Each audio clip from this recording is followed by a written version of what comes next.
16.2/3% कम हो गया है, तो इसका मतलब कि 6 से घटकर दाम 5 हो गया है। तो अब हमें 1 रुपये बढ़ाना होगा, यानी कि 5 रुपये हो गया, तो 1 रुपये ज़्यादा लेना होगा, तो 1/5 यानी कि अब 20%। वेलकम बैक स्टूडेंट्स, स्वागत है आप सभी का हमारे education channel Vidya Vihar competition classes में। और आज के इस एपिसोड में मैं आप लोगों को एक नया टॉपिक समझाने जा रहा हूं, जो कि परसेंटेज से रिलेटेड है और मेंसुरेशन दोनों से रिलेटेड है। क्षेत्रमिति और प्रतिशतता दोनों से रिलेटेड ये है, और इसमें कुछ खास सवाल आप लोगों को मैं बतलाऊंगा जो कि आप लोगों को काफ़ी परेशान करते हैं, और इसका सॉल्यूशन मैं काफ़ी इजी बताने जा रहा हूं। काफ़ी इजी सॉल्यूशन, शॉर्ट लॉजिक मैं आप लोगों को बताने जा रहा हूं। बने रहिए इस वीडियो में अंत तक और ध्यान से इस चीज़ को देखिए। तो चलिए फिर शुरुआत करते हैं आज के इस एपिसोड का। तो स्टूडेंट, जैसा कि यहाँ आप बोर्ड पर इस समय देख रहे हैं कि क्वेश्चन है आपके बीच, यदि आयत के क्षेत्रफल में आयत के लंबाई में 60% की वृद्धि कर दे तो चौड़ाई में कितने प्रतिशत की कमी करने से क्षेत्रफल अपरिवर्तित रहेगा। तो बहुत अच्छा क्वेश्चन है। तो आइए यहाँ पर अब हम इसको कैसे सॉल्व कर सकते हैं आसानी से। बिल्कुल मैं इसको बिल्कुल ही शॉर्ट में मैं आप लोग को बतलाने जा रहा हूँ, थोड़ा इसे ध्यान से समझना है। इसके लिए स्टूडेंट्स मैं सबसे पहले आप लोगों को यही कहना चाहूँगा कि आप लोग को थोड़ा सा एक परसेंटेज के जो फ्रैक्शन वैल्यू है उसको थोड़ा सा आप लोगों को समझना है। फ्रैक्शन वैल्यू क्या होता है? जैसे कि अगर आपके पास कोई 60% है तो आप इसे लिखते हैं 60/100, यानी 20 या 60, 20/2500। तो इस प्रकार 60% का जो फ्रैक्शन वैल्यू होता है उसे हम कहते हैं 3/5। ठीक है, इसी प्रकार किसी भी परसेंट को आप फ्रैक्शन वैल्यू में बदल सकते हैं। और अगर कहीं आपके इस तरह से फ्रैक्शन हो जो कि पूर्णांक में हो, 12.1/2 मिक्स फ्रैक्शन हो, तो इसको हम लोग 12 दूना 24 1 25/2, और इसके बाद जो आपका परसेंटेज है तो उसके लिए नीचे 100 से मल्टीप्लाई हो जाएगा, यानी 200 हो जाएगा। तो इसे अगर हम कटा ले तो 1/8 हो जाएगा ये। तो यहाँ पर देखिए, जो आपके इस तरह के फ्रैक्शन होंगे उसको इस तरह से आपको कर लेना है फ्रैक्शन में लाने के लिए, और जो इस तरह के परसेंटेज है उसको डायरेक्ट बाई 100 करके आप उसे फ्रैक्शन वैल्यू में चेंज कर सकते हैं। परसेंटेज के हिसाब में इस समय इसका रोल बहुत ज़्यादा होता है। जहाँ भी परसेंटेज आ रहा है, अगर आप इस चीज़ को अप्लाई करते तो आपका सॉल्यूशन काफ़ी आसान हो जाता है।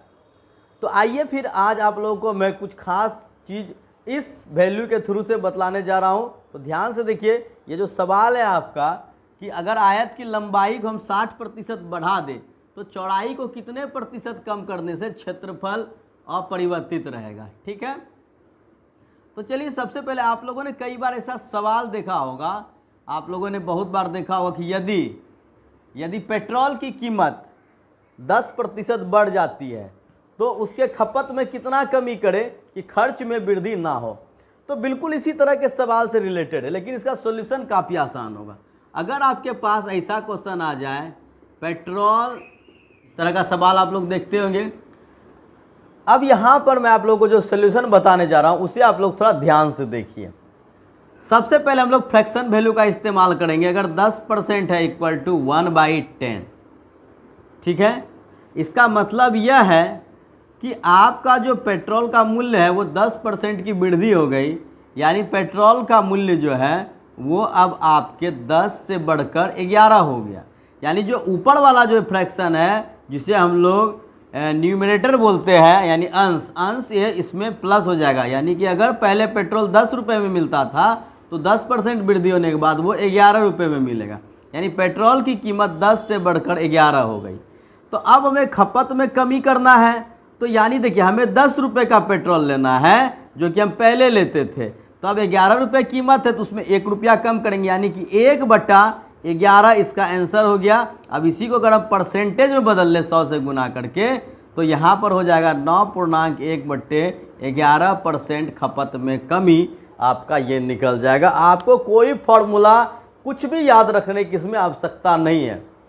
और मैं यहाँ पर जो आप लोगों को बताऊँगा, अब जो बताऊँगा इससे भी बिल्कुल शॉर्ट हो जाएगा। जब आप लोग फ्रैक्शन वैल्यू को याद रखते हैं और ये समझ गए कि अगर 10% की वृद्धि होती है तो 10 से 11 हो जाती है।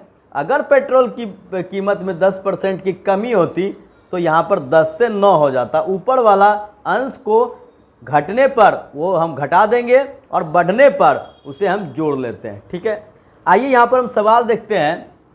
जो आपका सवाल मेन सवाल हमारा है कि अगर हम आयत की लंबाई को 60% बढ़ा दें तो चौड़ाई में कितना प्रतिशत की कमी करना पड़ेगा ताकि यहाँ पर क्षेत्रफल में कोई भी परिवर्तन ना हो। तो बिल्कुल इसी तरह का सवाल है, तो इसको देख लीजिए हम लोग कैसे बनाते हैं।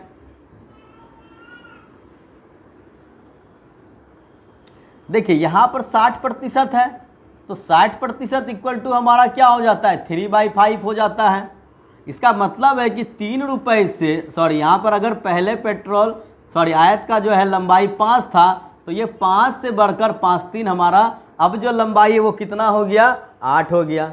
तो यानी कहने का मतलब है इस 8 के हिसाब से अगर हम फिर पहले 5 जैसा इसको रखना चाहेंगे तो कितना प्रतिशत का कमी करना होगा, यानी 8 से 5 लाने के लिए 3 का कमी करना होगा। तो 3 बट्टे अब यहाँ से कमी करेंगे 3/8। अब इसको अगर हम लोग परसेंटेज में बदल देंगे तो 37.1/2% हो जाएगा। इसका मतलब है कि अगर हम 60% लंबाई को बढ़ा दिए हैं तो चौड़ाई को अगर हम 37.1/2% कम कर दें तो क्षेत्रफल में किसी भी प्रकार का परिवर्तन नहीं होगा। उम्मीद है कि इस चीज़ को आप लोग समझ गए होंगे। आइए एक और एग्जाम्पल ले लेते हैं। यहाँ पर इसको समझने के लिए मैं यहाँ पर एक और सवाल आप लोग को बताता हूँ। एक सवाल है कि सरसों तेल की कीमत में, है ना, आपका अगला जो सवाल यहाँ पर है, एक क्वेश्चन है सरसों तेल की कीमत में 16.2/3% की वृद्धि हो गई तो खपत में कितने प्रतिशत कमी की जाए ताकि खर्च ना बढ़े। यानी जितने का हम सरसों तेल पहले ले रहे थे अभी हम उतने ही रुपए का लेंगे, लेकिन यहाँ पर अब तो हमें पहले जितनी मात्रा में तो तेल नहीं मिलेगा, उससे कम मिलेगा। तो कितना % कम मिलेगा ये निकालना है। तो सबसे पहले हम लोग 16.2/3% का फ्रैक्शन वैल्यू ले लेंगे जो कि निकल जाता है 1/6। तो सरसों तेल की कीमत में वृद्धि हो गई है, तो यहाँ पर वृद्धि जो हो गई है वो कितनी हो गई है 16.2/3। यानी पहले अगर 6 रुपये में सरसों तेल मिल रहा था अब 7 में मिलने लगा है। तो अगर 7 में मिल रहा है तो अब यहाँ पर हम लोगों को पहले के बराबर ही मूल्य का तेल लेना है। 6 रुपये का लेना है तो इसमें 1 रुपये कम करना होगा, यानी 1/7 कम करेंगे तो 14.2/7% खपत में हमें कमी कर देनी होगी। तो यहाँ पर हमारे खर्च पर असर नहीं पड़ेगा। उम्मीद है कि आप लोग समझ गए होंगे कि हम लोग इस तरह के सवाल को कैसे इजी तरीके से हम लोग सॉल्व कर लेते हैं। तो यहाँ पर आपको बिल्कुल समझ में आ गया होगा कितना आसान है, कोई फॉर्मूला याद रखने की ज़रूरत नहीं है। अब मान लीजिए किसी सवाल में ऐसा हो जाए कि यहाँ लाभ के जगह पर अगर हानि हो जाए, आपके मन में ऐसा भी सवाल आ रहा होगा। यहाँ पर हम एक चीज़ ले लेते हैं कि सरसों तेल की कीमत में 16.2/3% की अब मान लेते कीमत में कमी हो गई, तो अब खपत में कितने प्रतिशत वृद्धि की जाए। यानी कि अब हमें खपत को थोड़ा बढ़ाना होगा, क्योंकि खर्च को हमें, है ना, खर्च को घटाना नहीं है। दाम भले तेल का कम हो गया लेकिन हम खर्च को घटाएंगे नहीं, तो उम्मीद है कि तेल ज़्यादा ही मिलेगा। तो अब क्या होगा, यानी अब देखिए अगर 16.2/3% मतलब 1/6, यानी अगर पहले 6 का मिल रहा था तेल तो अब उसका दाम घटकर 5 हो गया। यानी अब ऊपर वाले को हमने माइनस कर दिया। अगर बढ़ रहा था हम 6 से 7 कर रहे थे, लेकिन अब चूंकि 16.2/3% कम हो गया है तो इसका मतलब कि 6 से घटकर दाम 5 हो गया है। तो अब हमें 1 रुपये बढ़ाना होगा, यानी कि 5 रुपये हो गया तो 1 रुपये ज़्यादा लेना होगा, तो 1/5 यानी कि अब 20% खपत को बढ़ाना होगा, तब जाकर खर्च नहीं घटेगा।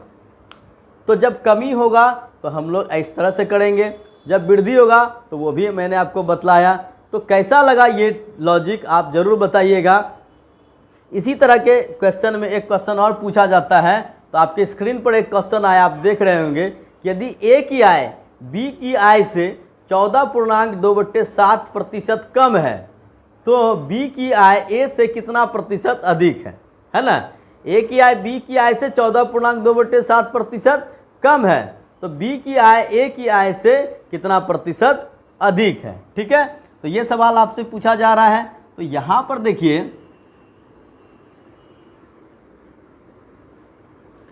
तो ऐसे सवाल में हम लोग फिर इसी तरह से बना लेंगे जैसा मैंने अभी आप लोग को बतलाया है, बिल्कुल इसी तरह का सॉल्यूशन हो जाएगा। चलिए इसको भी मैं सॉल्व करके दिखा देता हूँ।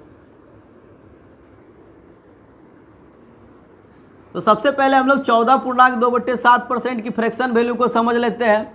तो 14.2/7% जो होता है वो होता है बराबर 1/7। यानी कि अगर ए की, यहाँ पे क्या बोल रहा है कि ए की आय बी की आय से 14.2/7% कम है। अगर बी की आय 7 है, इसका मतलब ए की आय 6 है। तो अब पूछ रहा है कि बी की आय ए से कितना प्रतिशत अधिक है। तो ए से 1 ज़्यादा है, तो 1 कितना, ए की आय 6 है, यानी 16.2/3% इसका हो जाएगा आंसर। उम्मीद है कि अब आप लोग इस ट्रिक को अच्छे तरीके से समझ गए होंगे। इसके लिए आपको फ्रैक्शन वैल्यू अच्छे से याद करना होगा।